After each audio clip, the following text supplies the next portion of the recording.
Hechos, capítulo 8, versículos del 1 al 3. Dice la palabra del Señor: y Saulo consentía en su muerte. En aquel día hubo una gran persecución contra la iglesia que estaba en Jerusalén, y todos fueron esparcidos por las tierras de Judea y de Samaria, salvo los apóstoles. Y hombres piadosos llevaron a enterrar a Esteban, e hicieron gran llanto sobre él.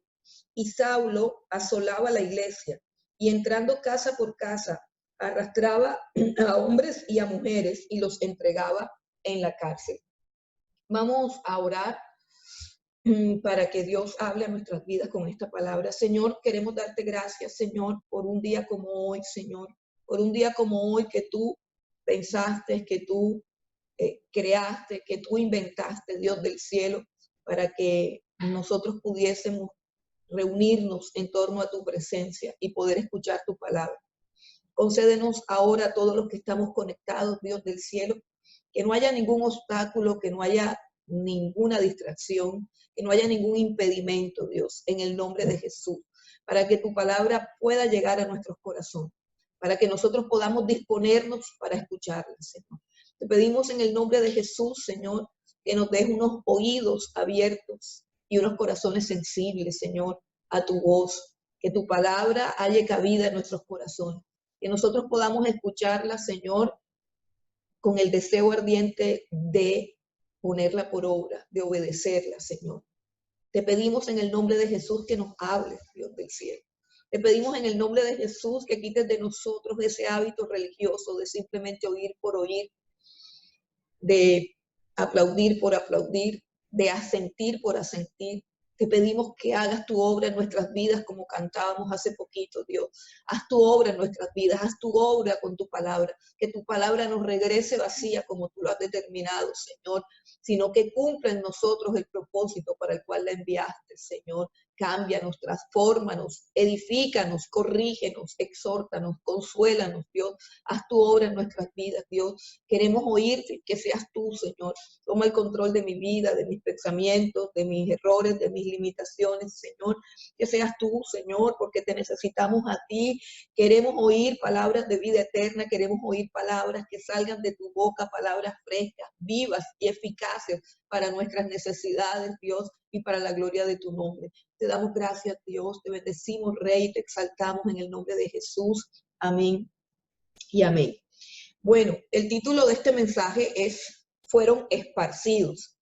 Fueron esparcidos. Y para nosotros entender el gran significado que tiene esa frase de fueron esparcidos y todo lo que esa frase implica en la historia de la iglesia, debemos recordar al principio en Hechos capítulo 1, versículo 8, que es uno de los versículos lema o fundamental del libro de los Hechos. El Señor Jesús había dado una respuesta a una palabra de los judíos, a una pregunta que le habían hecho: Señor, ¿restaurarás el reino de Israel en este tiempo? Y el Señor Jesús contestó: no les toca a ustedes conocer las sazones ni las ocasiones que el Padre ha puesto en su potestad, pero esto es lo que a nosotros nos compete, contestó el Señor Jesús, como decir, aquello de los tiempos y los momentos, no es asunto de ustedes. Dios es soberano y Dios es el que controla los tiempos y las edades. Pero lo que a ustedes les compete es que van a recibir poder. Esa fue la respuesta clave y es la frase central que gobierna todo el libro de los Hechos. Dijo Jesús: pero recibirán poder y me serán testigos en Judea, en Samaria y hasta lo último de la tierra. En Jerusalén, en Judea, en Samaria y hasta lo último de la tierra. Con esta respuesta, el Señor Jesús habló de algo que es supremamente importante, que es que recibiríamos poder, supremamente importante, necesario, imprescindible, recibir ese poder para ser testigos. Pero lo otro que el Señor dio fue una agenda geográfica de los lugares en donde iban ellos y nosotros a ser testigos. Y dice: y me seréis testigos, y vemos cómo la descripción que hace el Señor Jesucristo del orden en que se desarrollaría el testimonio del Señor Jesucristo es de adentro hacia afuera, en el sentido de algo que se expande como una onda, ¿cierto? Como las ondas que dicen de las bombas atómicas, dicen que es una onda que se va expandiendo cada vez más hacia afuera y lo llena todo. Así dijo el Señor Jesucristo, recibiréis poder, y esa palabra poder es la misma palabra que se utiliza para dinamita y tiene las mismas connotaciones, porque ese poder sería como la dinamita, es decir, sería como una bomba que estalla y que de adentro hacia afuera va explotando y va inundando todo a su alrededor como en círculo, un círculo grande que se va expandiendo. Y así lo mostró el Señor Jesús. Les mostró, esta es la agenda mía para ustedes, esta es la agenda mía para mi iglesia. Recibirán poder y me serán testigos en Jerusalén, o sea, allí donde explotó la bomba del Espíritu Santo cuando se derramó en el aposento alto, allí en Jerusalén, dice, me serán testigos ahí en Jerusalén, en toda Judea, es decir, Jerusalén es la ciudad, Judea es el departamento, si lo ponemos como si fuera acá en nuestra Colombia, Judea es todo el departamento, toda la provincia, ¿cierto? Jerusalén, Judea, Samaria y hasta lo último de la tierra, ¿cierto? Como una onda expansiva, y el Señor Jesús dijo, este es el orden en que me serán testigos. Ese es el corazón de Dios. Si nosotros queremos conocer la voluntad de Dios, Dios la estaba mostrando allí, en esa frase, en esa respuesta de esa palabra. El Señor reveló todo su plan, reveló todo lo que su corazón va a hacer y anhela ser. El corazón de Dios son las misiones. El corazón de Dios late por las misiones. Y el problema es que el corazón de nosotros a veces no late con el corazón de Dios. El corazón de nosotros a veces se emociona con otras cosas. A veces tenemos un sentir equivocado a lo que está sintiendo Dios. Y ahí es donde dejamos de ser iglesia, donde dejamos de tener un norte, donde perdemos el rumbo, donde perdemos la identidad, donde perdemos el propósito. Y yo diría que ahí es donde también perdemos las fuerzas. Cuando perdemos el norte, y el Señor está entregando ese norte ahí, porque Dios piensa es en las misiones. El corazón, la mente de Dios tiene un enfoque, tiene un plan, tiene un sueño, pero esa palabra, mi sueño, no me gusta porque suena así como de la nueva era y suena muy humano. Y Dios no tiene sueños, Dios tiene propósitos, planes, decretos. Es decir, Dios lo que piensa y lo que determina hacer, eso lo hace. Entonces, eso de que Dios tenga sueños me parece que no es apropiado, sino para nosotros. Tenemos un sueño, y un sueño es algo que puede hacerse realidad como puede que no.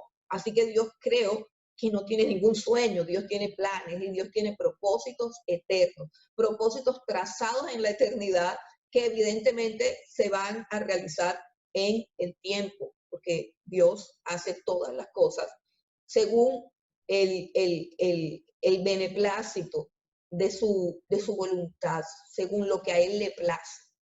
Entonces, el corazón de Dios son las misiones. El corazón de Dios, o sea, Dios cuando contestó no estaba pensando en templo, no estaba pensando en iglesia, no estaba pensando en ministerios. Ese es el problema más grave que tenemos nosotros como iglesia. Y es que no pensamos con los pensamientos de Dios. Dios nunca estuvo pensando en templos, en iglesias, en ministerios, en cosas personales. Dios está pensando en que su evangelio llegue a todos los confines de la tierra. El corazón de Dios son las misiones. Esa es una frase que yo acuñé porque es una frase del curso de misiones. Cuando estudiábamos en el seminario bíblico, dimos misiones, introducción a las misiones, y esa es una frase que es clave para todo misionero. El misionero entiende que el corazón de Dios late por las misiones, no late por ninguna otra cosa, late por las misiones, es decir, late por llevar su salvación a los últimos, el último lugar del planeta Tierra. Y el legado de la iglesia, el gran legado de la iglesia es el evangelio. El tesoro de la iglesia es el evangelio. La gloria de la iglesia es el evangelio. La riqueza de la iglesia es el evangelio. El poder de la iglesia es el evangelio. Nuestro gran tesoro y nuestra más poderosa herramienta es el evangelio y no podemos olvidarlo. Pueden desbaratar todas las iglesias, pueden destruir todos los templos, pueden acabar con todas las edificaciones, pero nosotros tenemos el glorioso evangelio de nuestro Señor Jesucristo clavado en nuestros corazones y debemos estar prestos para predicarlos con nuestros labios. Esa es nuestra gloria, esa es nuestra herencia y esa es nuestra razón de ser, el evangelio de nuestro Señor Jesucristo.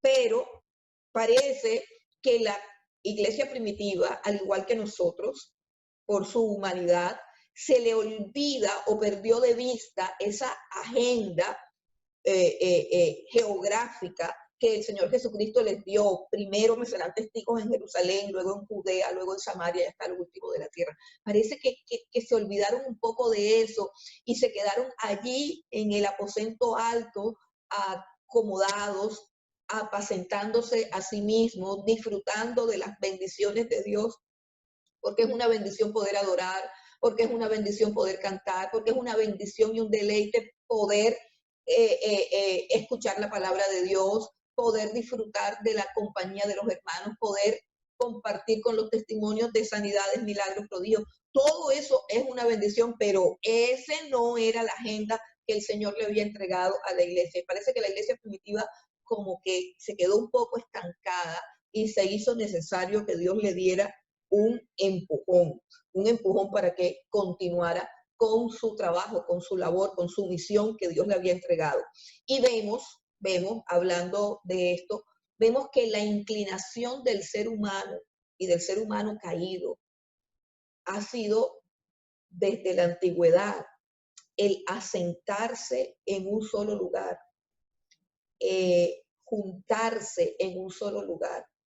Y nosotros vemos esa inclinación, la primera vez que la vemos en el capítulo 11 del libro de Génesis, cuando los hombres, en vez de cumplir con el mandato divino, Dios le dio un mandato a Noé.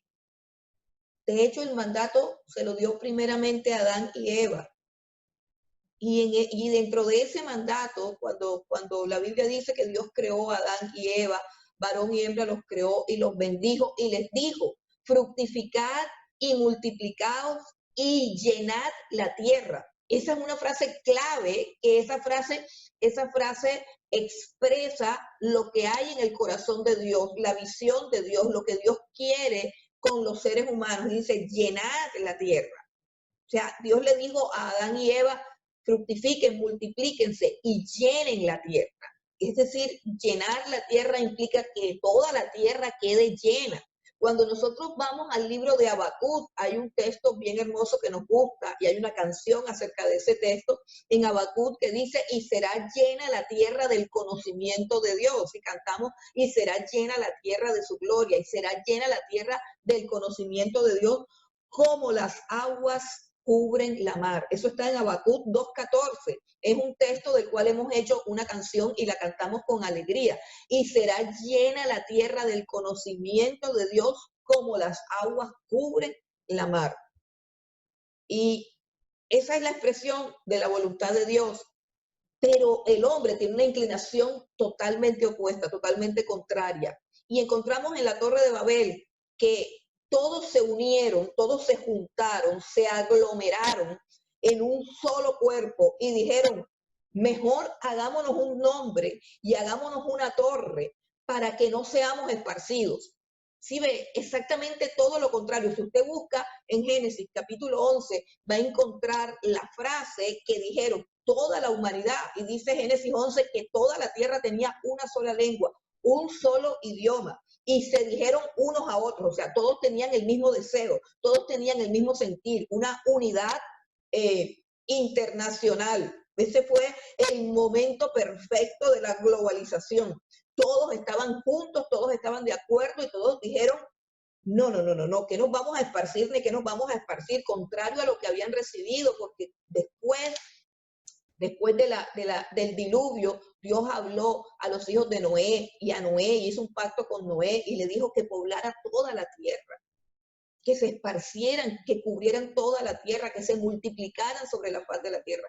Pero en un momento dado, los hombres con su tendencia pecaminosa y con esa inclinación a juntarse, a aglomerarse y a no extenderse, sino a hacer torres, entonces se dijeron unos a otros, vamos, hagámonos una torre cuya cúspide llegue al cielo y hagámonos un nombre por si fuéramos esparcidos. Y ya conocemos la historia, cómo Dios allá arriba habló y dijo, ya comenzaron a hacer la torre y no hay absolutamente nadie que los haga desistir de eso. O sea, cuando un hombre, cuando un grupo de hombres se pone de acuerdo para hacer algo que tenga que ver con su propia gloria, que tenga que ver con su propia fama, parece que nada y nadie puede hacerlo que desista. Entonces Dios descendió, confundió sus lenguas y la Biblia dice que todos fueron, ¿qué? Esparcidos. Y así dice la Biblia que los esparció Dios por toda la faz de la tierra. Y ahora encontramos que están todos en el aposento alto, todos en el aposento alto, y todos están felices y todos están dichosos y comparten el pan con alegría y sencillez de corazón, se despojan de todas las cosas. O sea, en ese lugar había mucha bendición, porque es que los pobres recibían inmediatamente una ayuda económica porque los ricos vendían sus casas para cubrir todas las necesidades de los pobres. Así que eso era el jardín del Edén.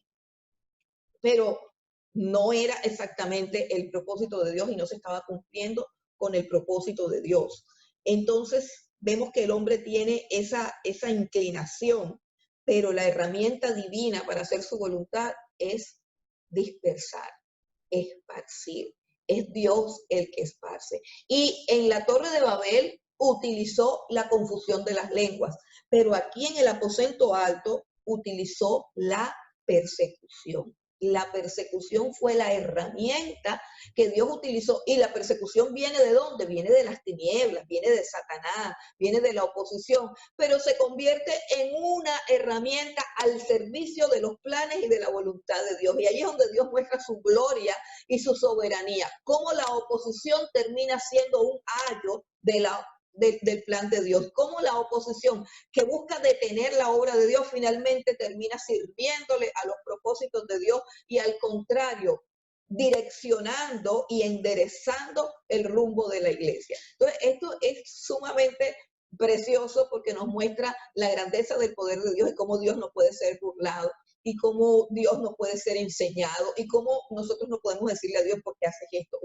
o por qué no haces las cosas, porque la sabiduría de Dios es infinita, sus juicios son inescrutables, sus juicios son insondables y sus caminos son inescrutables, escribió el apóstol Pablo. Entonces, Dios va a utilizar una herramienta divina que es la persecución. Y lo primero que vamos a ver aquí es el oscuro escenario en el que avanzó el Evangelio. En este momento hay una transición. ¿Por qué? Porque el Evangelio está llenando toda la ciudad de Jerusalén y ha conmocionado a todos los habitantes de Jerusalén, pero hay un momento de transición donde Dios dice, el Evangelio tiene que salir, el Evangelio tiene que expandirse, hay un momento de transición para la iglesia, y ese momento de transición que tiene que ver con el plan de Dios para que el Evangelio salga de las limitaciones que le ponemos nosotros los hombres, que hemos sido enviados para llevar ese Evangelio, pero lo que hacemos es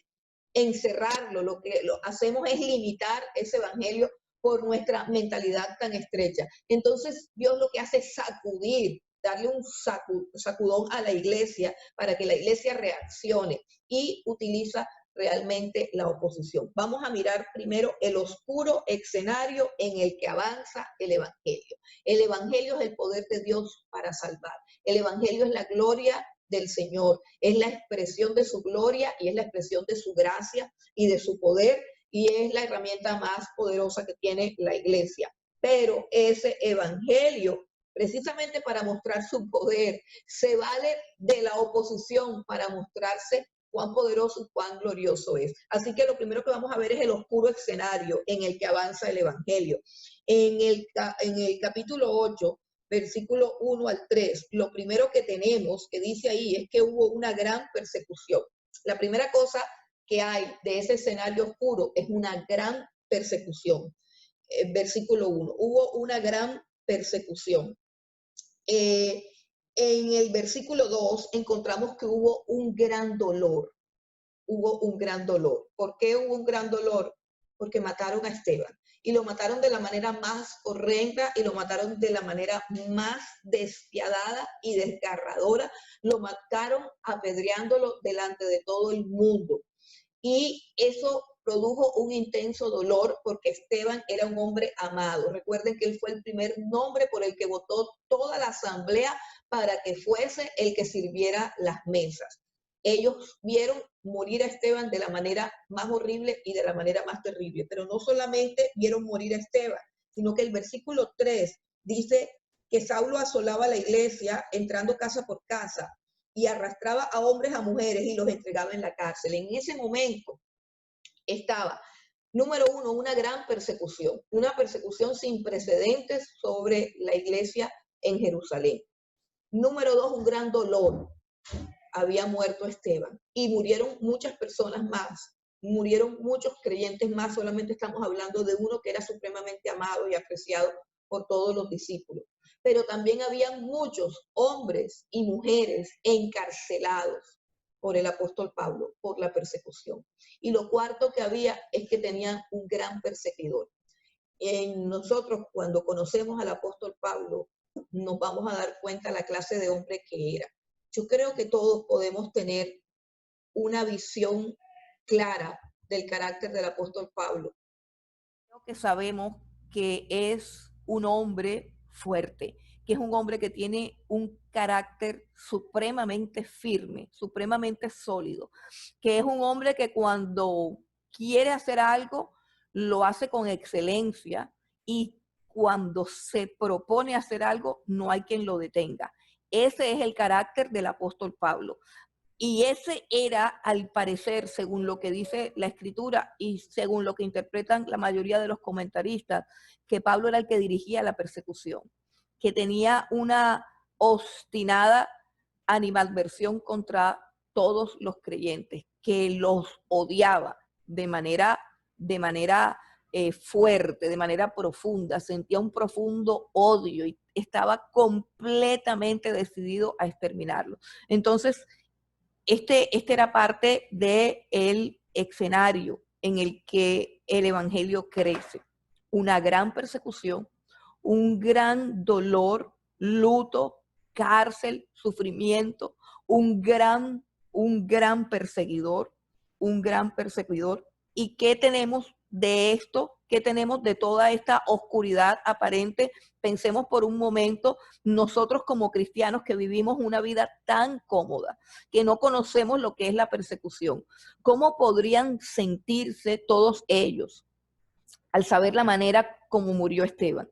Al saber cuán fuerte era la persecución, al saber que el apóstol Pablo, que no era el apóstol Pablo ahora, sino Saulo de Tarso, que era un hombre bastante temible, por así decirlo, tenía cartas, tenía autoridad de todos los judíos para arrastrar a todas las personas a las cárceles. Me imagino las noticias que a fulano se lo llevaron para la cárcel, que a esta señora la arrastraron, la sacaron, entraba a las casas, tenía orden para invadir las casas, podía meterlos a todos en la cárcel. Entonces, este es el escenario, pero ¿qué sucede con ellos? La Biblia dice en el versículo 1 que todos fueron esparcidos por la tierra de Judea y de Samaria, salvo los apóstoles. Todos fueron esparcidos por las tierras de Judea y de Samaria, salvo los apóstoles. Miren qué interesante, ellos estaban en Jerusalén. Ni siquiera habían cumplido la obra en Judea. ni siquiera habían ido más allá de su ciudad. Se habían establecido y se habían afirmado en Jerusalén. Y ahora la persecución hace lo que el Señor Jesús les había anunciado en su palabra cuando les dijo: me serán testigos en Jerusalén, en Judea, en Samaria y hasta lo último de la tierra. Es la persecución la que hace que ellos se dispersen y lleguen a donde tenían que haber llegado, porque el mismo Dios se lo había mostrado. Ahora están rumbo a donde tienen que ir. Entonces, esto es supremamente interesante y creo que esto cuando yo lo leía y cuando reflexionaba acerca de eso, pensaba acerca de todas las cosas que están pasando y recordaba que el Señor en su soberanía ordena todas las cosas para el bien de su iglesia, entendiendo por el bien de su iglesia el avance de su evangelio. Porque es que nosotros parece que tenemos diferentes opiniones acerca de qué es el bienestar de la iglesia. Para Dios el bienestar de la iglesia es que la iglesia predique, que la iglesia haga misiones, que la iglesia se expanda y que la iglesia avance. Para nosotros el bienestar de la iglesia es que nos podamos reunir cómodamente con aire acondicionado y que nadie nos impida hacerlo. Son dos posiciones diferentes. Y pensando en esto, creo que tenemos que hacer algunos cambios en nuestra vida de oración, porque todo lo que sucede y que aparentemente se opone a la iglesia siempre terminará siendo un ayo en el cumplimiento de los planes y de los propósitos de Dios. Ahora vamos a un segundo punto, que es el evangelio llega a Samaria, o más bien Felipe lleva el evangelio a Samaria, porque el evangelio no camina solo. El evangelio no se mueve en el aire. El evangelio está en nuestros corazones. El evangelio está en nuestras bocas. Nosotros somos los portadores del evangelio de la salvación. Y somos nosotros los que al desplazarnos por los lugares a donde vamos debemos llevar el evangelio. Si no, nuestra vida y nuestro desplazamiento es un completo fracaso. A donde nosotros vayamos debe viajar el evangelio. A donde nosotros lleguemos debe llegar el evangelio. Entonces, Felipe se fue a Samaria. Vamos al versículo 4 y leemos el 4 y el 5. Hechos capítulo 8, y ahora vamos a leer el versículo 4 y 5. Dice: pero los que fueron esparcidos iban por todas partes anunciando el evangelio. Entonces Felipe, descendiendo a la ciudad de Samaria, les predicaba a Cristo. Número 1, dice: todos los que fueron esparcidos.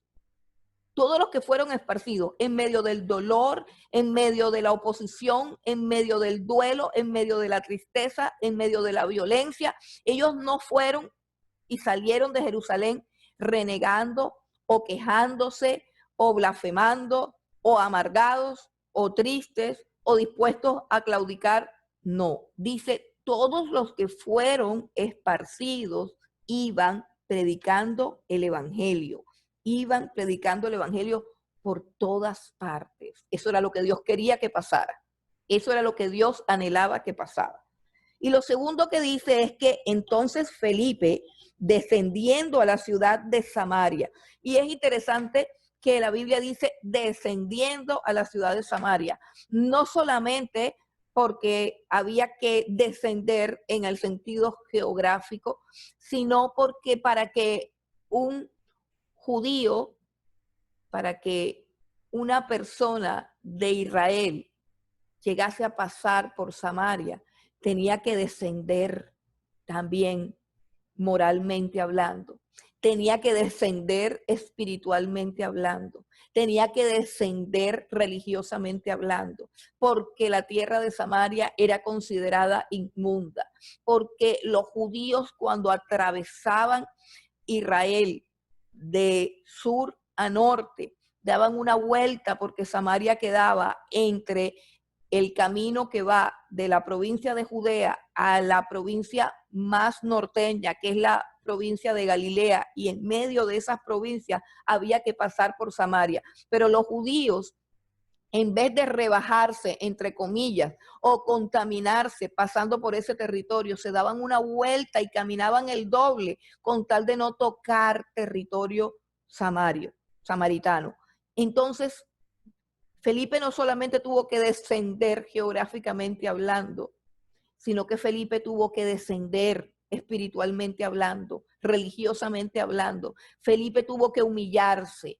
Felipe tuvo que despojarse de sus esquemas religiosos y tuvo también que despojarse de sus prejuicios. Una de las cosas que más estorba al evangelio son los prejuicios. Nosotros tenemos prejuicios con personas, tenemos prejuicios con clases sociales, tenemos prejuicios con partidos políticos, tenemos prejuicios raciales, tenemos una cantidad de prejuicios y muchas veces tenemos una lista de personas en las que ya nos hemos hecho el prejuicio de que es imposible que se conviertan y de que no les debemos predicar. Tenemos prejuicios religiosos con personas de otras religiones y tenemos prejuicios de que nunca nos escucharán y de que nunca se convertirán. Y todos esos prejuicios son un gran estorbo para el avance del evangelio. El evangelio avanza cuando las personas descienden, cuando las personas se humillan. Predicar el evangelio es humillarse. Predicar el evangelio es humillarse. No hay nada más humillante que predicar el evangelio. ¿Por qué? Porque cuando predicamos el evangelio nos estamos exponiendo a ser rechazados, a ser ridiculizados y a que se burlen de nosotros y aún a que perdamos relaciones y aún a que seamos estigmatizados y aún a que seamos perseguidos.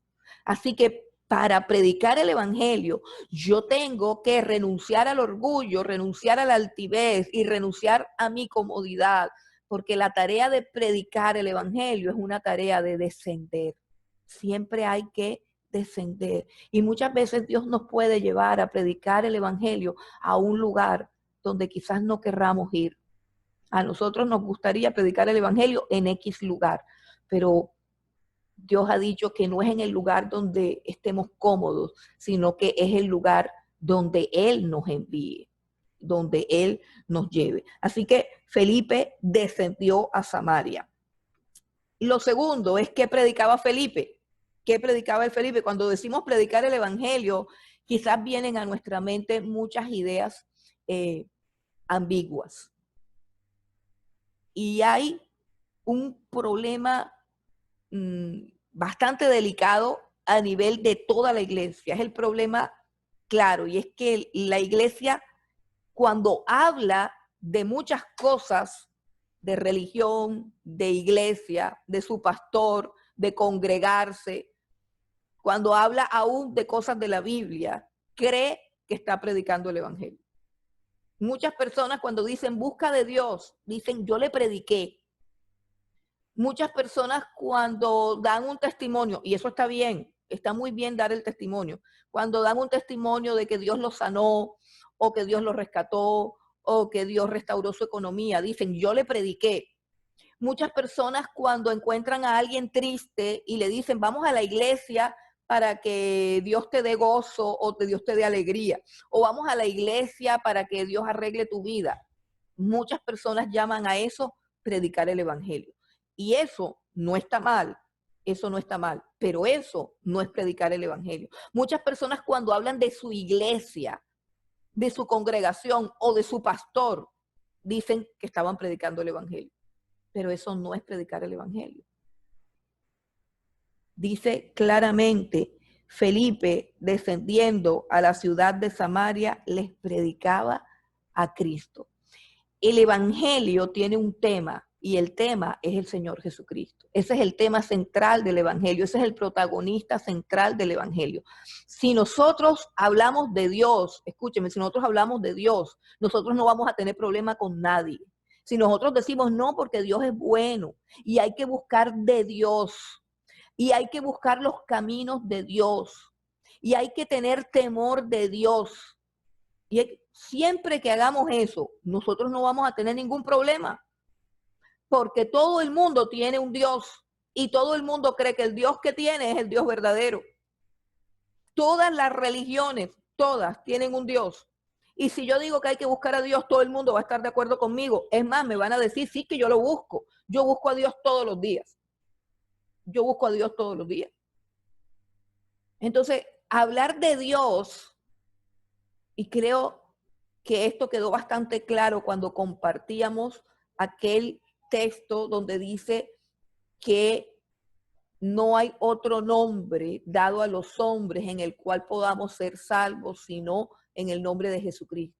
Y entendíamos que hay un nombre clave y central en el Evangelio. Para que el Evangelio sea Evangelio y para que el Evangelio tenga poder, nosotros tenemos que predicar a Jesucristo. Si no, estamos hablando cosas bonitas, estamos dando palabras de consuelo. Una persona en un sufrimiento, que probablemente hasta ese sufrimiento pueda ser hasta un castigo de Dios por un pecado que está cometiendo, y puede que esa persona sea libertada de esa prueba si simplemente se arrepiente y deja de hacer lo que está haciendo, pero nosotros estamos negando esa posibilidad y le damos un consuelo ficticio a la persona diciendo que Dios la ama, que Dios es bueno, que confíe, que espere, que vamos a orar, que Dios la va a bendecir. Eso no es el Evangelio, eso no es el Evangelio. Nosotros nos hemos olvidado un poco. Nos hemos olvidado un poco de este folleto, casualmente lo tengo aquí, nos hemos olvidado un poco de lo que nosotros aprendimos, de la manera correcta como se debe predicar el Evangelio, la manera correcta como debemos hablar primeramente del Señor Jesucristo. Nosotros podemos hablar del Espíritu Santo y eso está bien, y eso podemos dar una charla súper amena con cualquier persona acerca del Espíritu Santo. ¿Por qué? Porque el Espíritu Santo es algo que es como tan ambiguo, ¿cierto? Para algunas personas el Espíritu Santo es una fuerza, para otras personas el Espíritu Santo es un poder, en fin, el Espíritu Santo, o sea, esto está bien, eso es bueno, hablar del Espíritu Santo. Hay una materia de neumatología para hablar del Espíritu Santo, pero eso no es el Evangelio. El Evangelio es cuando predicamos a Cristo. Y cuando nosotros predicamos a Cristo, ahí vamos a darnos cuenta que la gente no está tan dispuesta a hablar del Señor Jesucristo, sobre todo cuando se trata del Señor de Jesucristo en la Biblia, del Señor Jesucristo que fue crucificado. No sé si recuerdan las palabras del apóstol Pablo cuando le dice a los corintios, cuando yo fui a ustedes, no utilicé palabras rimbombantes de sabiduría para impresionar, porque me he propuesto no saber ninguna otra cosa sino de Jesucristo y de este crucificado. Y ese es el Evangelio, un Jesucristo crucificado por nuestros pecados y resucitado para nuestra salvación. Y ese es el Evangelio. Y en el Evangelio tenemos que presentar siempre a la persona de Jesucristo y siempre el nombre del Señor Jesucristo. Y cuando presentamos al Señor Jesucristo, inmediatamente la autoridad de Dios está sobre nosotros. El apóstol Pablo dice, no me avergüenzo del Evangelio porque es poder de Dios. ¿Pero por qué es poder de Dios? Porque el Evangelio es la predicación de su Hijo Jesucristo, de su Hijo amado en quien Él tiene complacencia, del nombre que fue puesto por encima de todo nombre, debajo del cual se arrodillará todo ser viviente, sea de la tierra, del cielo o del infierno, toda potestad será puesta debajo de sus pies. Así que cuando nosotros predicamos a Jesucristo y no nos predicamos a nosotros mismos, como dice el apóstol Pablo, no nos prediquemos a nosotros mismos, no prediquemos nuestra iglesia, no prediquemos nuestro ministerio, no prediquemos a nuestros pastores, prediquemos al que tiene que ser predicado, prediquemos al Señor Jesucristo. Que nuestra predicación esté centrada en Él, en lo que Él hizo, en lo que Él ha hecho, en lo que Él hará y en su retorno acá a la tierra. Esa es la verdadera predicación. Si usted no predica a Cristo, usted no está predicando, así esté hablando de Dios y así esté hablando del Espíritu Santo, pero usted no está predicando. Y por lo tanto, la predicación carece de autoridad,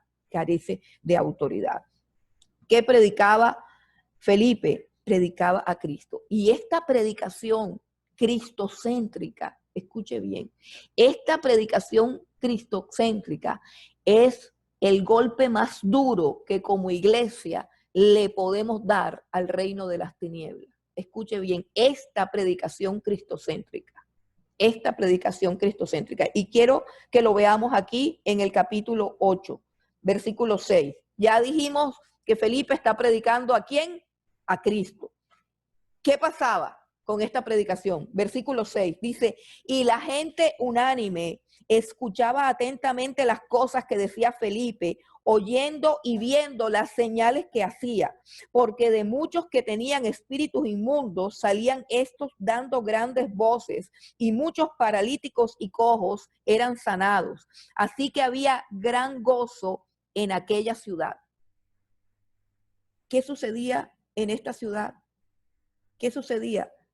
Que las tinieblas gobernaban la ciudad de Samaria.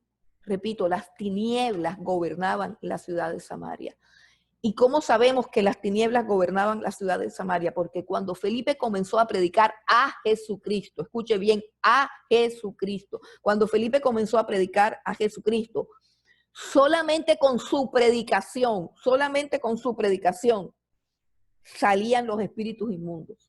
No dice que Felipe hacía lo que hacen los ministerios de liberación hoy en día. No dice que Felipe buscó un ayudante, buscó unos ujieres y empezó a traer a la gente para tumbarla y luego se echaba encima de cada persona y sacaba al demonio y entrevistaba al demonio y le preguntaba que cómo se llamaba. No dice que había una batalla campal entre los siervos de Dios y los demonios. No hubo ninguna batalla campal, hubo la predicación gloriosa y poderosa que tiene como centro a la persona y al nombre del Señor Jesucristo. Ese es el arma más poderosa que nosotros tenemos.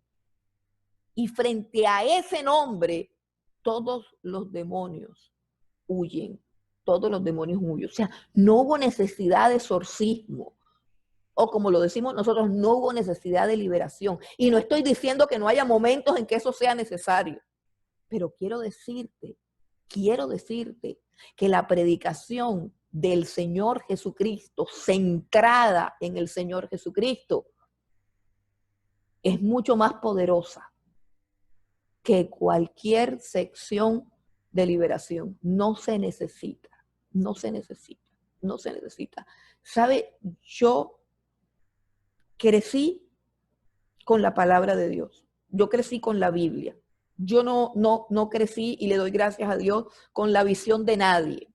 A mí no me dieron un manual que decía la visión que el pastor recibió una noche cuando estaba ya en un trance. No, yo no recibí eso. Le doy gracias a Dios porque Dios proveyó para mí alimento puro, leche pura, espiritual, no adulterada. No fue que yo la busqué, Él la proveyó para mí y Él me la dio. Él me dio el remedio sin haberlo diluido con nada y sin haberlo cambiado con nada. Yo no recibí nunca un manual que dijera que el Espíritu Santo le reveló a Juanchito cómo es que tienen que hacer las cosas y que estuviera adornado con versículos bíblicos. No, yo recibí la palabra de Dios. Dios me llevó al lugar donde Él quiso y allí me entregó su palabra. Yo me crié con la palabra de Dios. Pero también quiero decirle algo, que yo creo en esta palabra de Dios porque yo vi el poder de Dios manifestado en esta palabra. Y hay muchas cosas de mi testimonio que yo no cuento porque personalmente yo, de muchas de las cosas ya ni me acuerdo. Yo sé que soy una nueva criatura y que todas esas cosas viejas ya pasaron y que traerlas a colación no tiene ningún sentido, a menos que sea para honrarlo y para glorificarlo. Hay gente que vive la vida entera de contar su testimonio. Y eso a mí me genera un problema. ¿Por qué? Porque esas personas que pasan toda su vida contando el testimonio no crecen, hermano. No crecen porque se convierte eso como en una hazaña. Ay, que yo era drogadicto y ya dejé la droga.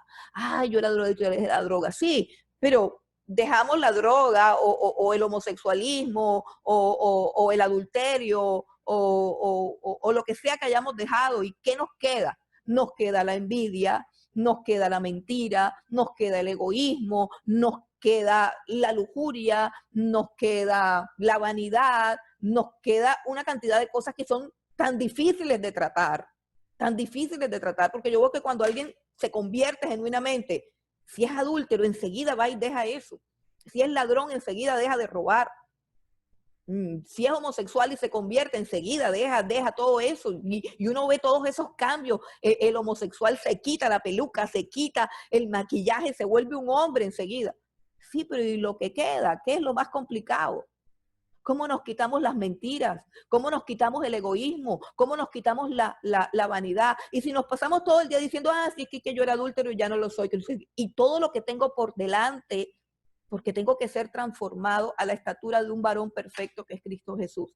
Entonces, vuelvo al tema. No siempre cuento las cosas de mi testimonio. De hecho, yo creo que ninguno de ustedes conoce cuál fue mi testimonio de lo que yo era. A mí realmente no me gusta hablar de eso y lo hago porque glorifica a Dios en este momento que estamos hablando de que la autoridad de la iglesia está en la persona y en el nombre, que es sobre todo nombre, el nombre del Señor Jesucristo. Y que cuando nuestra predicación está centrada en la persona de Jesucristo, tiene suficiente poder para despojar a los principados y a las potestades, porque Jesucristo hizo eso en la cruz del Calvario. Y cuando se predica al Señor Jesucristo, el reino de las tinieblas enseguida se echa para atrás.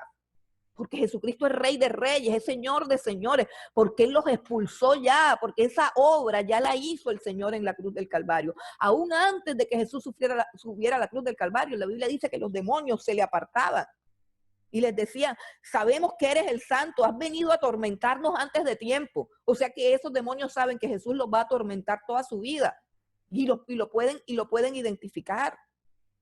Dice también el libro de los Hechos que hay una historia que me parece súper divertida, que los hijos de un hombre llamado Exebas vieron cómo el apóstol Pablo sacaba a los demonios en el nombre de Jesús. Y ellos dijeron, nosotros vamos a hacer lo mismo también. Y encontraron a un hombre endemoniado y empezaron a decirle, en el nombre del Señor Jesús que predica Pablo, salgan de ahí los demonios. Y los demonios le contestaron, nosotros sabemos quién es Jesús y nosotros sabemos quién es Pablo, pero nosotros no sabemos quiénes son ustedes. Y los cogieron, le quitaron la ropa y los avergonzaron públicamente. ¿Por qué? Porque cuando Jesucristo llega a una vida, el reino de la luz se establece en ella. En esa vida no había llegado Jesús. Y no podían usar el nombre así como por un amuleto, por un talismán. Pero Felipe estaba predicando a Cristo porque Felipe estaba lleno de Cristo, porque Felipe había conocido a Cristo, porque Felipe había adorado a Cristo, porque Felipe había obedecido a Cristo, porque Felipe vivía para Cristo, porque estaba allí en obediencia al Señor Jesucristo. Y cuando Él predica a Cristo, todas las tinieblas se tienen que rendir delante de Él. Y les decía que la predicación cristocéntrica, que está olvidada, porque la predicación de ahora, hermanos, perdónenme, es antropocéntrica. ¿Cuándo sabemos que una predicación es antropocéntrica? Cuando todo lo que se busca al predicar es el bienestar del ser humano, hacer que la persona que está oyendo se sienta bien. Pero la predicación cristocéntrica lo que busca es que la gloria de Dios se establezca y que el Señor Jesucristo sea exaltado y glorificado y que las personas que están oyendo se conviertan en súbditos del Señor Jesucristo y aprendan a obedecerlo y adorarlo. Que inclusive las personas que están haciendo lo contrario a los mandamientos de Jesús no se sientan bien, sino que se sientan mal. La predicación cristocéntrica no ha sido diseñada para que el ser humano se sienta bien, sino para que se sienta mal. Y al sentirme mal, sé que lo necesito y voy y lo busco. La predicación es la herramienta a través del cual Dios establece su reino en toda la tierra. No es la herramienta a través de la cual Dios hace que el hombre se convierta en rey y que gobierne y que sea exaltado. No. Esa predicación no tiene poder y esa predicación le abre puertas a Satanás. Pero Felipe estaba predicando como tenía que predicar a Cristo y por eso los demonios huían. Y lo que les iba a decir de mi testimonio es que cuando yo me convertí con un pasaje que todos conocemos, que dice la palabra del Señor en Juan 14:6, yo soy el camino, la verdad y la vida. Y por eso sé que me convertí de verdad, que yo no sé qué hora era, ni sé qué día era. Y hay gente que dice, ¿tú cuándo te convertiste? No, yo me convertí el 8 de septiembre de 1993. Ajá, ¿y con qué versículo te convertiste? Ah, no, yo no sé. Yo no sé, yo estaba ahí, yo sentí un fuego, yo sentí un calor, yo sentí un lloro, pero qué raro, porque la Biblia dice que la fe es por el oír y oír la palabra de Dios. Así que yo le quiero decir, yo sé que me convertí en el año 92, porque eso sí no se me olvida, y por ahí como a mediados del año 92 creo que fue la cosa. Yo no sé qué día fue, yo no sé qué hora era, sí sé el lugar donde estaba, pero de lo que yo me acuerdo fue lo que yo oí. Yo oí claro que el predicador dijo que Jesucristo había dicho, leyó el texto. Jesucristo dijo, yo soy el camino, la verdad y la vida. Y en un instante y en un segundo yo supe, número uno, que yo no estaba en ese camino. Número dos, que yo no tenía la verdad. Y número tres, que tampoco tenía la vida. ¿Por qué? Porque el camino, la verdad y la vida eran Jesucristo. Y yo no tenía Jesucristo. Y en ese momento yo me convertí con toda la claridad y la contundencia. Y quiero decirte algo, que en ese momento que yo me convertí, yo practicaba muchas cosas raras. Muchas cosas raras. Practicaba la ouija, tenía un espíritu de adivinación. Yo leía cartas, no leía manos. Yo adivinaba sueños. Yo hacía una cantidad de cosas. Yo tenía una demoniera adentro. Yo le cogía la mano a una persona y le descubría toda su vida, en la fiesta, en las reuniones que iba. Un espíritu de adivinación se había metido dentro de mí. Yo sabía que yo lo tenía. Yo jugaba en el colegio con una moneda y como para el colegio no se podía llevar el tablero de la bruja, de la bruja, sí, bueno, de la bruja también, pero se llama realmente el de la ouija. Como yo no me podía llevar el tablero era de una amiga, entonces yo venía y cogía una hoja y ponía todo, dibujaba todo lo de la tabla de la ouija y cogía una moneda y comenzaba a dar vuelta y comenzábamos a jugar los espíritus en el curso, en el colegio. Tiene una demoniera tremenda, hermano. A mí nadie me puso la mano. A mí nadie me puso la mano. Y quiero decirte que ese día, cuando yo cerré mis ojos y le entregué mi vida a Cristo, yo sentí todo lo que salió de mi corazón. Fue como una explosión. Yo no sé si era un solo demonio, si eran dos, si eran tres, si eran 20, si eran 200. No tengo ni idea, no me interesa, no quiero investigar, ni me quiero acordar. Estoy compartiendo esto porque yo soy testigo de que la predicación, cuando está centrada en la persona de Jesucristo, liberta a las personas sin necesidad de que las hagamos vomitar, sin necesidad de que nos montemos encima de ellas, sin necesidad de que hagamos un escándalo terrorífico que traumatice a todos los asistentes. Yo sentí que de mi corazón salió así como una bomba, y no sentí nada feo, sentí una libertad tremenda. Y a partir de ahí ya yo no tuve más sueños, por eso yo casi no sueño. Es no, que yo soñé, y yo, miércoles, yo antes sí soñaba cosas, ya yo no sueño, a mí Dios no me habla en sueños, ya no leo manos, ya cuando veo una mano yo solamente veo unas líneas, unas arrugas, callos, cosas, manchas así, pero yo no veo nada de las personas, yo no ando adivinando cosas, ni ando adivinando sueños, ni nada de eso, y sé que el mundo espiritual existe, pero sé que mi mundo espiritual es el reino de la luz, porque Dios me arrancó de las tinieblas. El Señor Jesucristo me arrancó, y eso no fue un proceso. Nadie me puso la rodilla en el abdomen, nadie me gritó, nadie me dijo nada. La palabra de Dios, el evangelio del Señor Jesucristo, Él llegó a mi vida, y yo le abrí mi vida, le abrí mi corazón, y todos los demonios salieron disparados. Y desde ese momento yo soy hija de Dios. No conozco las caídas, conozco momentos de frialdad, conozco momentos de incredulidad, de duda, de todo. Pero desde ese entonces, creo que el problema de esta iglesia es que se convierte con un evangelio diluido, donde Cristo no es el centro, sino el mismo ser humano. Un evangelio que ha quitado a Cristo del trono y ha puesto al hombre, el evangelio de la prosperidad, del bienestar, de la confesión positiva, del consuelo. Estás muy triste. Ay, pobrecito, Dios te va a consolar. No, primero un momentico, porque es que estás triste. De pronto estás triste porque estás haciendo lo malo. Arrepiéntete, deja eso.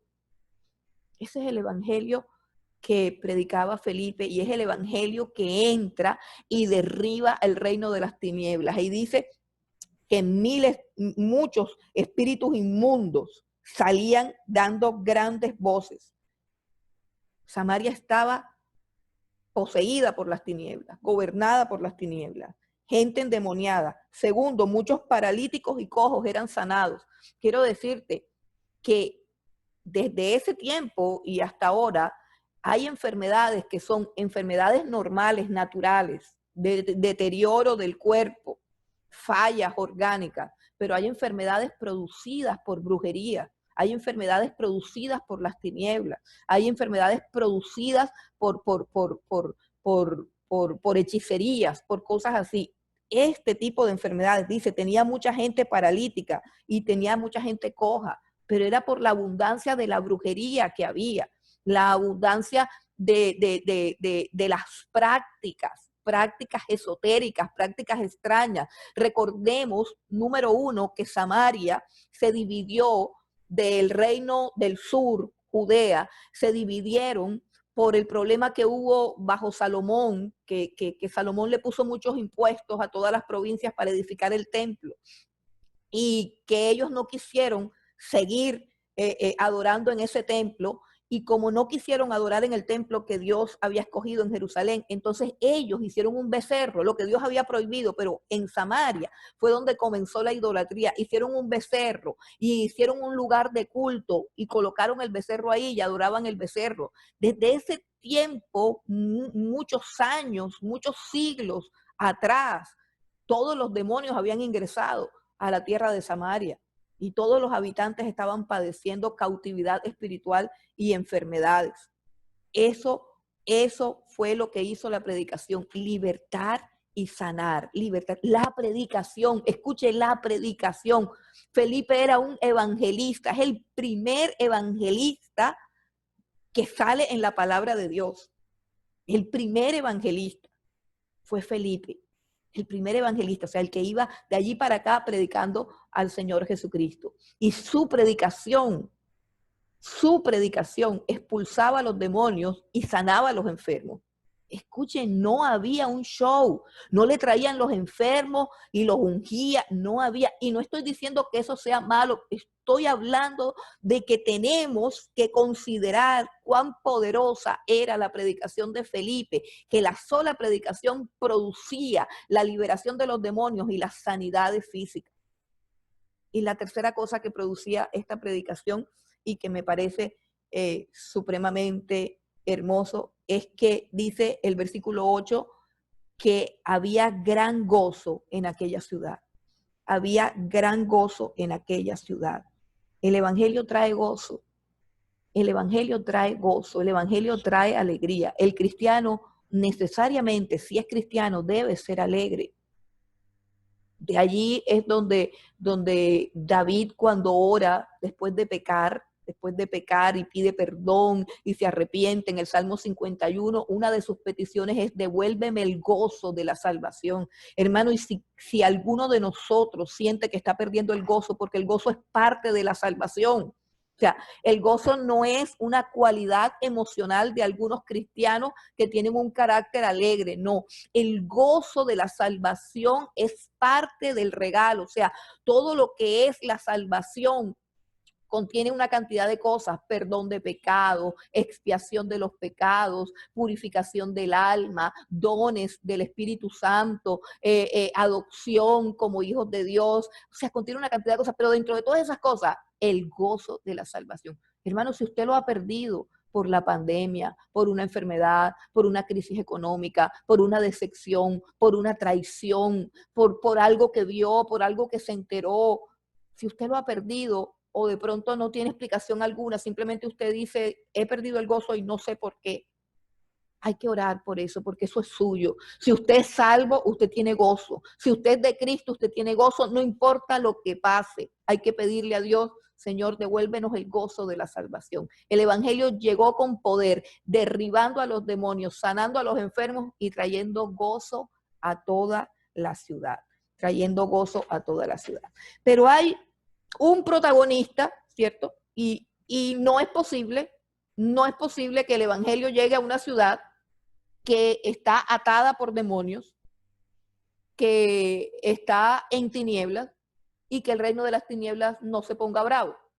No es posible libertar a una ciudad entera y que Satanás no se enoje. No es posible, no es posible. Y resulta que Satanás tenía allí un personaje que era quizás la persona clave en tanta brujería, la persona clave en tantas personas cautivas por los demonios, en tanta enfermedad. Y la persona clave también en tanta desdicha, porque ahora vamos a ver cómo los samaritanos conocieron el gozo cuando Cristo llegó, cuando el evangelio llegó a ellos, fue que conocieron la alegría, que conocieron la felicidad. Así que nosotros, y más adelante se los voy a confirmar, así que nosotros podemos decir con toda seguridad que Samaria era una ciudad triste, que Samaria era una ciudad amargada. Y estoy utilizando esa palabra por lo que vamos a ver a continuación. Era una ciudad de gente llena de amargura, gente llena de tristeza, gente que no conocía la alegría y que no conocía la felicidad. Eso solamente lo puede proveer el evangelio. Pero repito, Satanás tenía allí a una ficha importante. Y esa ficha importante es Simón el Mago. ¿Qué es Simón el Mago? Que es el que protagoniza lo que yo llamaría la primera conversión falsa. La primera conversión falsa. Miren que ya el diablo ha inventado varias formas de oposición. La persecución, el dolor, el luto, la tristeza, matar a uno de los líderes más amados como era Esteban, encarcelar hombres y mujeres sin compasión, levantar un hombre tan cruel y despiadado como Pablo, como Saulo de Tarso, y ya él ha hecho todo eso y de repente ve que no funciona la cosa. Entonces ahora se inventa un arma que creo que es una de las armas más poderosas que el diablo tiene y que continúa usando en la iglesia aún en nuestros días. Y esa arma son los falsos convertidos o las falsas conversiones. Vamos a ver quién era Simón el Mago. Simón el Mago. Vamos a leer desde el versículo 9 hasta el versículo 13. Del versículo 9 al 13. Dice, pero había un hombre llamado Simón que antes ejercía la magia en aquella ciudad y había engañado a la gente de Samaria haciéndose pasar por algún grande. A este oían atentamente todos, desde el más pequeño hasta el más grande, diciendo, este es el gran poder de Dios. Y le estaban atentos porque con sus artes mágicas les habían engañado mucho tiempo. Mire, este es el personaje más importante que Satanás tiene en este lugar. Tiene a todo el mundo endemoniado, tiene a todo el mundo enfermo, tiene a todo el mundo triste, pero ¿cómo funciona el reino de las tinieblas en ese lugar? Hay un protagonista clave y es Simón el Mago.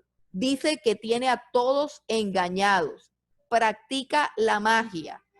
La magia es algo que proviene de las tinieblas. La magia es un arte, es una habilidad que proviene del reino de las tinieblas. Pero quiero que miremos con mucho detenimiento la descripción que la Biblia hace de este Simón el Mago. Practica la magia, o sea, que hace algún tipo de cosa. No especifica qué es. Miren la poca importancia que Lucas le da a qué era lo que él hacía. Algunas cosas raras hacía, pero el hombre era un mago. Hacía señales, hacía cosas que descrestaban a las personas que la veían. Lucas no le interesa qué es. Dice, ejercía la magia y había engañado a la gente de Samaria, haciéndose pasar por algún grande. Segunda cosa, primero ejercía la magia, poderes diabólicos. Segundo, se hacía pasar por alguien grande. ¿Qué está diciendo Lucas? En realidad no era nadie grande, pero se hacía pasar por alguien grande. Y esto es una señal 100% diabólica. Cuando el ministro, supuestamente de Dios, porque vamos a ver que él decía ser un ministro de Dios, no del diablo, cuando el ministro se hace pasar por alguien grande, Cuando el ministro no comunica su debilidad, su pequeñez, su fragilidad, sino que tiene una capacidad de hacerle creer a los demás que él es muy grande. Eso es supremamente peligroso. Ministros llenos de arrogancia, que solamente hablan de sí mismos y de sus aventuras. Hay personas a las que uno las invita a predicar y el título del sermón es Las aventuras de Juan, si se llama Juan. O Las aventuras de Alfredo, si se llama Alfredo. Vamos a ponerle Arturo, no, vamos a ponerle Claudio. Entonces tú invitas a Claudio a predicar y el sermón casi que puedes ponerle nombre Las aventuras de Claudio, las victorias de Claudio. Y todas las frases comienzan, yo oí, yo vi, a mí Dios me habló, a mí Dios me dijo, entonces yo, haciéndose pasar por algún grande. Segunda característica. Primero, practicaba la magia, poderes de las tinieblas. Segundo, se hacía pasar por alguien grande. 10, tenía la capacidad de convencer a todos. Dice, a este oían atentamente todos, desde el más pequeño hasta el más grande, y decían, este es el gran poder de Dios. Había engañado a toda Samaria, dice, no algunos. Desde el más pequeño hasta el más grande estaban convencidos que las magias que él hacía era el poder de Dios. Repito, desde el más pequeño hasta el más grande en Samaria, estaban convencidos que Simón el mago era alguien grande cuando no lo era. Vamos a ver quién es. Y estaban convencidos que la magia que hacía era el gran poder de Dios. Y cuán diferente es el gran poder de Dios que la magia. Cuando estaba preparando el sermón, me acordaba de un ministerio supremamente conocido en toda América, un ministerio grande, no quiero decir el nombre para no darle tanta importancia, que recuerdo que hubo una época en que empezaron a invitar a un predicador, eso no fue aquí en Barranquilla, eso fue en Estados Unidos, empezaron a traer un predicador que convertía el agua en vino. ¿Para qué? Pues no sé. ¿Por qué? Porque cuando el Señor Jesucristo convirtió el agua en vino, lo hizo en un matrimonio donde hubo una problemática, que el vino se acabó y que toda la familia del novio iba a quedar en vergüenza porque había que brindar vino hasta el final. Y él lo hizo para librar de la vergüenza a esa gente, pero lo hizo también como una señal de que él era el vino nuevo y fresco que vendría al final, que todos los gozos que nosotros hemos probado en la vida no se comparan a probar al Señor Jesucristo. Tú has dejado el vino bueno para lo último. Eso es lo que quería el Señor Jesús enseñar. Así que hubo una señal del Señor Jesucristo donde convirtió 7 tinajas de agua en tinajas de vino, pero lo hizo como una señal para mostrar su gloria, para mostrar que él traía un gozo superior, un vino superior, y lo hizo para satisfacer una necesidad. No lo hizo para formar un show, pero resulta que encontramos después, y eso fue hace mucho tiempo, un ministerio que todavía sigue inventando cosas, un ministerio supremamente demoníaco, porque lo que hizo fue un acto de magia donde cogió un agua, un vaso como con 3 centímetros de agua y la convirtió en un líquido morado y comenzaron todos a gritar que la había convertido en vino. Vino que nadie se tomó, por supuesto, porque vaya usted a saber qué era, lo convirtieron en un agua morada y comenzaron a dar gritos, a chillar y a tirarse en el piso. ¿Para qué convirtieron el agua en vino si nadie necesitaba vino en esa hora? ¿Por qué no se tomaron el poquitico de vino que pudieron convertir? Porque quizás de pronto no era vino. Hay una gran diferencia entre la magia y el poder de Dios.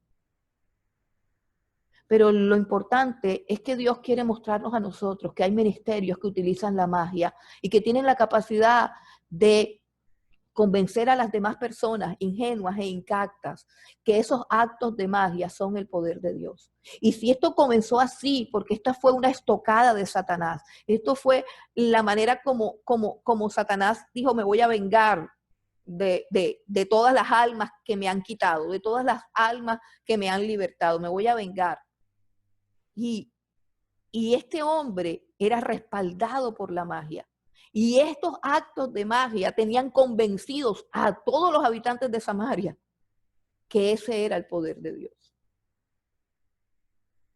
Cuán equivocados estaban ellos. Pero Dios, en su misericordia, envió a un verdadero siervo, a un verdadero ministro, a un verdadero hombre de Dios, que no fue a hacer un show, que no fue a hacer alarde de su poder. Las señales lo seguían. Las liberaciones se daban por causa del nombre de Jesús, no por causa de Felipe, no por causa de su piedad. Era el evangelio, era Dios respaldando a su Hijo Jesucristo, no a Felipe. Y dice el versículo 12, pero cuando creyeron a Felipe que anunciaba el evangelio del reino de Dios y el nombre de Jesucristo, se bautizaron hombres y mujeres. Allí fue donde se operó la liberación. Allí fue donde se quitaron las vendas de sus ojos y se dieron cuenta que eso era una simple magia. Dice, también creyó Simón mismo, aquí está el detalle, supuestamente creyó. También creyó Simón mismo, y habiéndose bautizado estaba siempre con Felipe, y viendo las señales y grandes milagros que se hacían, estaba atónito. Dice, cuando creyeron a Felipe, que anunciaba el reino de Dios y el nombre de Jesucristo, se bautizaban hombres y mujeres. Hay algo bien interesante. Dice la escritura que Simón el mago también creyó. Hay algo bien importante aquí, es que al parecer la magia de Simón desapareció. Simón el mago dejó de ser importante. Todos los habitantes de Samaria dejaron de creer que las magias de Simón eran el poder de Dios. ¿Por qué?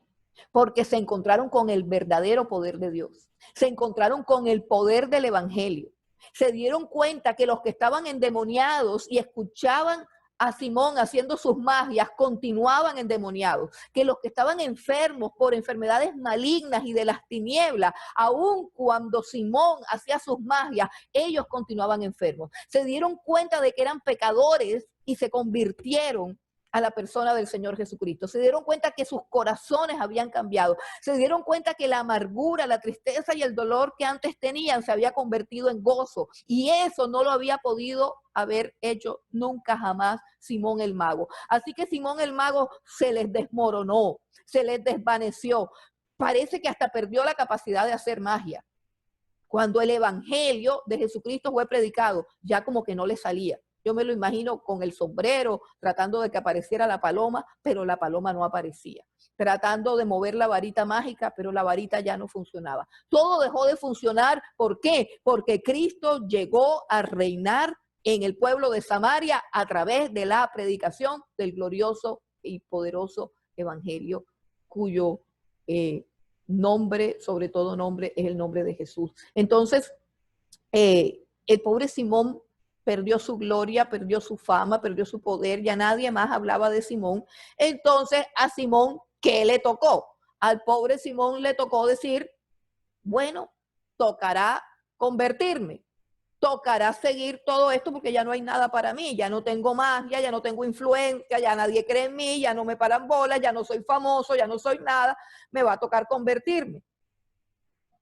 Como dice algún dicho, si no puedes con el enemigo, pues mejor únete a él. Esa es una frase maquiavélica, ¿cierto? De alguien que no tiene principios, de alguien que no tiene valores, de alguien que no tiene moral. Entonces él dijo, pues yo voy a ir a la fila, y dice, bueno, sí, yo también creo.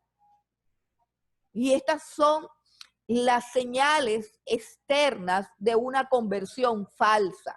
Y nosotros tenemos que desarrollar la capacidad, primero, de examinar nuestra propia conversión, porque posiblemente algunos de los que estamos aquí no están bien convertidos. Posiblemente hayan conversiones falsas al interior de nosotros, porque si las habían en aquellos tiempos tan gloriosos y poderosos, ¿cómo no las van a ver ahora si nosotros ya hemos visto toda la falsedad y toda la hipocresía que hay? Así que ese momento y en ese día comenzaron las conversiones falsas. Esa fue la venganza de Satanás, traer convertidos falsos a la iglesia.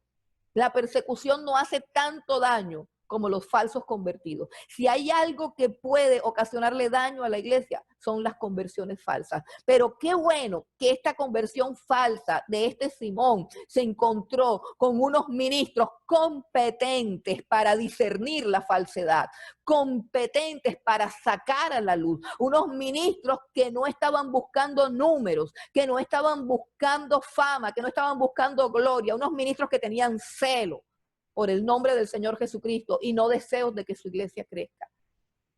La conversión de Simón el Mago es falsa. Tenía una apariencia. Su apariencia externa era que él había creído. Eso era externo. Su apariencia externa era que se había bautizado. Lo vieron bautizándose. Entonces parecía un convertido. Y quiero decirle, conozco miles de personas bautizadas que no se han convertido. Conozco miles de personas bautizadas que aún cuando uno le dice, ¿tú crees en Dios? Te dicen, sí, yo soy bautizado. De nada sirve ser bautizado si no te has convertido. De nada sirve el bautismo. El bautismo no salva. El bautismo es una expresión de algo que debió haber sucedido, pero que puede ser imitado. El bautismo puede ser imitado. Cualquier persona inconversa puede poner cara de santurrón y descender a las aguas y bautizarse públicamente para que todos los demás crean que es un convertido cuando no lo es. Y eso fue lo que hizo Simón. A Simón fue el primero que se le ocurrió bautizarse para convencer a la congregación de que él era cristiano. Desde entonces, miles de personas hacen lo mismo. Personas que se bautizan para convencer a los papás de que son bautizados, de que son creyentes. Personas que se bautizan para convencer al pastor de que han creído. Esa era su apariencia externa, un bautismo falso. Apariencia. La segunda cosa que hacía es que siempre estaba con Felipe. Siempre estaba con Felipe. O sea, él no se metía en el pueblo, no buscaba entre la gente, la coinonía con los hermanos. No. Él tenía que estar, era al lado de Felipe, buscando puestos, buscando figurar, buscando lugar de importancia. Su corazón sería desnudado más adelante, pero eso era lo que buscaba. Buscaba la fama que había perdido, buscaba el estatus que había perdido. Detrás de Felipe. No sé si Felipe se había dado cuenta, yo pienso que sí, pero Felipe esperaba en el Señor, siempre con Felipe. Y dice también que estaba asombrado de las señales, dice el versículo 13, también creyó Simón mismo y habiéndose bautizado estaba siempre con Felipe y viendo las señales y grandes milagros que se hacían, estaba atónito. ¿Sabe que hay una cantidad de cristianos que están detrás de los milagros, que están asombrados porque vieron un milagro, asombrados porque vieron una señal, asombrados por cosas, pero no están asombrados de Jesús, no están asombrados de su pecado, no están asombrados del reino de los cielos, no están asombrados de cosas que ven? Y cuando no hay milagros y cuando no hay señales y cuando no pasan cosas raras, dicen, ay, no, eso no me gusta, ahí no hay poder. No, poder es que el evangelio sea predicado y tu vida sea transformada. Eso es poder. Poder es dejar la mentira, poder es dejar la lujuria, poder es dejar el egoísmo, poder es perdonar a todos mis enemigos. Eso es poder de Dios. Y ese poder lo tiene el evangelio. ¿De qué me sirve que me sanen de un cáncer si sigo siendo una persona envidiosa, arrogante, altiva, prepotente y me voy a perder? No sirve de nada. No sirve de nada. Esa era la apariencia de Simón. Se asombraba de las señales. ¿Por qué? Porque antes era mago. Porque él quería, codiciaba y anhelaba tener poderes para seducir a las personas y ser exaltado. Porque él no había muerto al yo, porque no había muerto al ego, porque no había muerto a la vanidad. Y por eso no era posible creer que se había convertido. Porque el evangelio del Señor Jesucristo dice claramente, si alguno quiere venir en pos de mí, tome su cruz, niéguese a sí mismo y sígame. Esa era la apariencia. Pero cuando llegan los apóstoles, y me parece esto supremamente importante porque los apóstoles llegan cuando saben que Samaria ha recibido el evangelio y llegan para confirmar que ellos también son iglesia. dice que los habitantes de Samaria habían creído y se habían bautizado, pero no habían recibido el Espíritu Santo. Y pienso que Dios lo ordenó así, no siempre es así. No siempre es ese orden, me convierto y después tiene que venir un apóstol a ponerme las manos para que reciba. No, hermanos, no siempre es así. En este momento fue así porque era muy difícil que la iglesia recibiera a los creyentes de Samaria por todo el problema religioso, por todo el repudio y por todos los prejuicios religiosos. Dios tenía que confirmarle a los líderes de la iglesia que Samaria ahora era iglesia. Dios tenía que mostrarle a Pedro y a Juan, que eran las columnas principales de la iglesia, que esos samaritanos que se habían convertido con la predicación de Felipe eran realmente parte del cuerpo, porque ellos han podido recibir el Espíritu Santo enseguida. Así sucedió en la casa de Cornelio. Pedro entró a la casa de Cornelio, predicó el evangelio y inmediatamente todos fueron llenos del Espíritu Santo. Pero aquí no.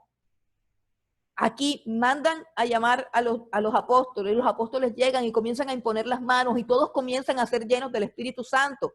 Dios quería que los apóstoles vieran cómo el Espíritu Santo descendía sobre ellos. Dios quería que Samaria fuera confirmada, aceptada, que fuera abrazada por la iglesia. Dios amaba la unidad de la iglesia y no quería formar una iglesia y un movimiento diferente allá en Samaria y otro acá diferente en Jerusalén. Entonces los apóstoles vienen y oran por cada uno y van imponiendo manos y van siendo llenos del Espíritu Santo.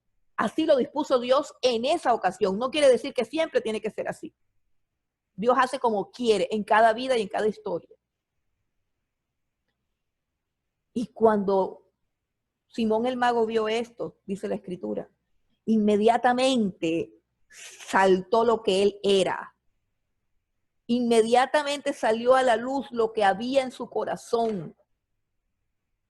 Un hombre lleno de avaricia, que lo único que le importa es el dinero y que cree que el dinero puede comprar las cosas. El Dios de Simón era el Dios dinero y Simón ofrece dinero a los apóstoles para que los apóstoles le den el poder también de orar por personas y que las personas reciban el Espíritu Santo. Pero gracias a Dios que estos apóstoles no eran como los apóstoles de hoy en día, que también creían que con dinero era que se obtenían las gracias y los beneficios de Dios, porque los falsos apóstoles de hoy en día son apóstoles de los de Simón, son como el mago Simón. De ahí nació el término simonía, que es creer que hay que comprar con dinero las indulgencias, la gracia, el perdón, la misericordia, los favores, los milagros, los dones. ¿Cuántos falsos apóstoles no hay? Todo el movimiento apostólico y profético que piensa que la gracia de Dios se compra con dinero. Todos ellos nacieron allí, en el corazón de Simón. Simón el mago, ofreciendo plata para recibir el poder del Espíritu Santo, ofreciendo plata para que lo convirtieran en un apóstol. Falsos apóstoles, obreros fraudulentos. Allí nacieron todos con Simón y están en medio de nosotros, como estaba en medio de los samaritanos. Simón el mago. ¿Se había convertido? No, hermano, no se había convertido, nunca se convirtió, fingió que era convertido. Él solo quería el poder, él solo quería ser exaltado. Y él pensaba que su dinero todo lo podía comprar. Un hombre corrupto. Si no hubiese habido en ese momento un apóstol Pedro con esa capacidad que tiene de decir las cosas sin ponerle suavizante, sin pensar en las consecuencias. Hombres como esos es los que necesitamos para defender la pureza doctrinal de la iglesia. Hombres como estos apóstoles, que no tienen que ver con nada, que no tienen que ver con cómo los puedan juzgar. Miren cómo le dijo Pedro, versículo 20. Entonces Pedro le dijo, sin suavizar nada, con toda la indignación, con toda la autoridad que él tiene, que le ha sido conferida por el Señor Jesucristo, dice, Pedro le dijo, tu dinero perezca contigo, porque has pensado que el don de Dios se obtiene con dinero. O sea, tu solo pensamiento te va a llevar directico al infierno con todo y tu dinero. Estás condenado. Y luego dice, No tienes tu parte ni suerte en este asunto. Le está diciendo, tú no eres de Dios. Tú no eres un creyente con problemas. No eres un creyente tibio. No eres un creyente mal discipulado. No, tú no eres creyente. Tú no tienes ni parte ni suerte en el reino de Dios. Tú no eres nadie. Tú no eres de aquí. No tienes tú parte ni suerte en este asunto. ¿Por qué? Porque tu corazón no es recto delante de Dios. Y quiero decirte algo, la verdadera conversión comienza cuando el evangelio llega al corazón. Lo que Dios ha dicho de su pueblo, de su iglesia, Él les daré un corazón nuevo. Quitaré el corazón de piedra y colocaré un corazón de carne que tiemble ante mi palabra, que ame mis mandamientos. Si tú no tienes ese corazón, tú no tienes arte ni parte en el reino de los cielos. Así te hayas bautizado, así ores, así hables en lengua. Si tú no tienes un corazón recto delante de Dios, no tienes arte ni parte en el reino de los cielos. Eso es lo que le está diciendo Pedro. Eso es lo que estamos leyendo aquí en la palabra. Y se le está diciendo de cara a cara. No le tiene miedo al mago, no le tiene miedo al brujo, no le tiene miedo al hechicero, no le tiene miedo al farsante. Le dice, tú no eres nadie en la iglesia. No eres ningún grande. No eres nadie. No eres nadie. Mire lo que dice ahora. Arrepiéntete. Esta es la señal de un verdadero creyente. Se ha arrepentido. Repito, la verdadera señal del creyente es arrepentimiento.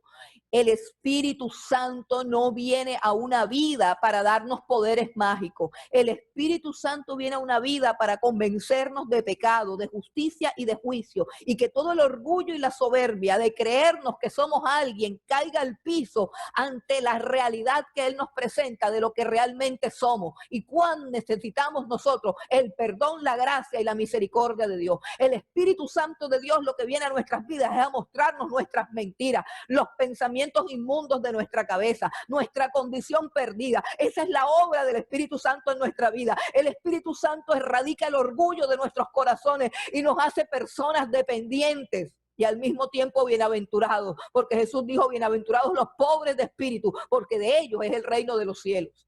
El Espíritu Santo viene a quebrantar mi corazón y a que yo pierda toda confianza en mis capacidades, en mis dones, en mis virtudes o en mis habilidades. Por eso cuando le pregunto a una persona, cuéntame, ¿cómo conociste al Señor? Y me dice que es que estaba en el baño y sintió un fuego y sintió un calor y pasó una brisa. No, no, no, no, no. Cuando uno conoce al Señor, lo primero que conoce es que es pecador. Lo primero que conoce es el dolor de haber pecado. Eso es lo primero que conocemos cuando nos enfrentamos a la santidad majestuosa y gloriosa de un Dios que es santo. Ese es el primer impacto de una vida que de verdad ha conocido a Dios. El impacto del peso de nuestro propio pecado cuando hace un contraste con la inmensidad de su amor. Y no podemos entender por qué Dios no nos mata. Por eso todas esas personas con esos papeles de víctima. ¡Ay, pobrecita yo!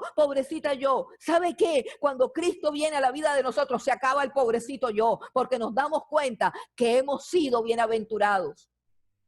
Que Dios no nos ha tratado como nosotros merecemos, sino que ha prolongado sobre nosotros su misericordia. Y la vida se convierte en un continuo y constante asombro de ver cuánto nos ama, cuánto nos soporta, cuánto nos perdona y cuánta gracia derrama sobre nuestras vidas sin nosotros merecer nada. Por eso las personas quejumbrosas no han conocido a Dios y sus corazones no son rectos delante de Dios. Así era el corazón de Simón, un corazón resentido porque ya él no era ningún grande, porque su bajeza, su pequeñez, su miseria había quedado expuesta ante la gloria del evangelio y del poder de Dios. Y dice, arrepiéntete pues de esta tu maldad. No le dice arrepiéntete, te veo mal. Arrepiente de esta tu maldad y ruega a Dios si quizás te sea perdonado el pensamiento de tu corazón. Y miren cómo Pedro puede ver el corazón de Simón. Miren cómo Pedro puede ver el corazón de Simón sin usar magia ni adivinación, simplemente viendo su vida. No fue que tuvo una revelación, no fue que Pedro entró en trance, es que la vida de Simón quedó expuesta. quedó desnudo, humillado y avergonzado tal cual como él era. Él mismo había dicho lo que él era.